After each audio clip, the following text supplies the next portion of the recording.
नाशिक सारख्या शांत शहरात असलेल्या TCS सारख्या नामांकित IT कंपनीत जे काही घडलं ते ऐकून तुमच्या देखील पायाखालची जमीन सरकेल। कॉर्पोरेट जिहाद नावाचा एक नवा आणि भयंकर प्रकार आपल्या महाराष्ट्रात पाय पसरतोय का, असा प्रश्न आता उपस्थित झालाय। अनेक तरुण मुलींनी या प्रकरणात तक्रार दिली, पण लोकांच्या मनात एकच शंका आहे, इतके दिवस या मुली शांत का होत्या? सिनियर काय करत होते आणि कंपनीच्या अंतर्गत यंत्रणे हा विषय दाबला आहे का?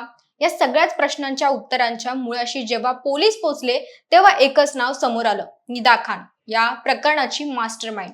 HR पदाचा वापर करून कंपनीत धर्मांतराचं आणि दहशतीचं जाळं विणलं होतं। आजच्या या व्हिडिओमध्ये आपण या सगळ्याच प्रश्नांची उत्तरं जाणून घेणार आहोत।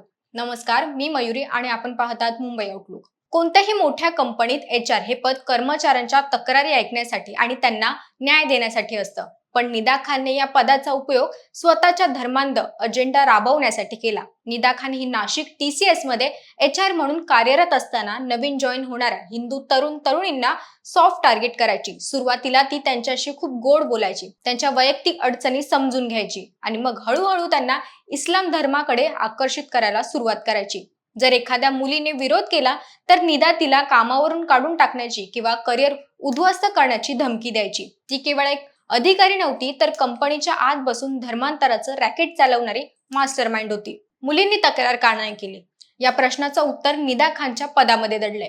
कंपनी जेव्हा एखादा त्रास व्हायचा तेव्हा कर्मचारी स्वतः आधी HR कडे जातात। नाशिकच्या मुली जेव्हा निदा खानकडे गेल्या तेव्हा तिने त्या तक्रारी वरिष्ठ व्यवस्थापनाकडे पोचू दिल्या नाहीत। उलट तक्रार करणाऱ्या मुलींनाच मानसिक त्रास द्यायला सुरुवात केली। तू जर तोंड उघडलंस तर तुझं करिअर उद्ध्वस्त होईल, तुला कुठेही नोकरी मिळणार नाही, अशा शब्दात तिने मुलींना दहशतीखाली ठेवलं होतं। जेव्हा एखादा मॅटर असिस्टंट जनरल मॅनेजर पर्यंत जाण्याची शक्यता असायची तेव्हा निदा खान मध्येच खोडा घालून ती फाईल बंद करून टाकायची।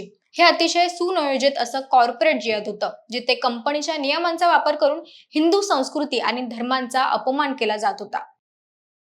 जेव्हा हे प्रकरण पोलिसांपर्यंत पोहोचलं आणि मुलींना धाडस दाखवून सत्य समोर आणलं तेव्हा संपूर्ण नाशिक हादरलं।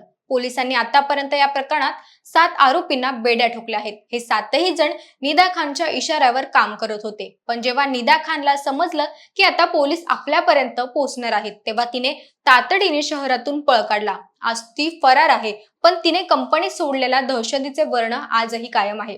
पोलिसांनी दिलेल्या माहितीनुसार ती सोशल मीडिया आणि आपल्या नेटवर्कचा वापर करून सतत आपली ठिकाणं बदलत आहे। ती इतकी हुशार आहे की तिने तिचे डिजिटल पुरावे देखील मिटवण्याचा प्रयत्न केला, तिचा पत्ता लागणार नाही। हा विषय केवळ नाशिक पुरता मर्यादित राहिलेला नाही, तर हे संपूर्ण प्रकरण कॉर्पोरेट क्षेत्रातील एक धोक्याची घंटा आहे। निदा खान सारखी माणसं जेव्हा महत्त्वाच्या पदावर बसतात आणि तेव्हा त्या संस्थेचं आणि पर्यायाने समाजाचं मोठं नुकसान होते।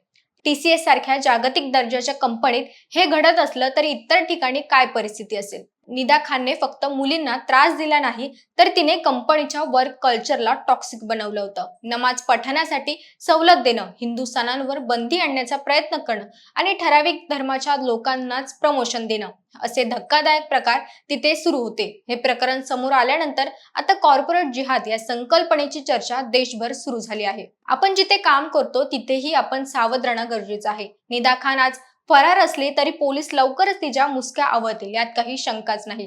पण अशा निदा खान पुन्हा पैदा होऊ नयेत म्हणून कंपन्यांनी आपल्या HR पॉलिसी आणि कर्मचाऱ्यांच्या वागणुकीवर कडक लक्ष ठेवणं गरजेचं आहे।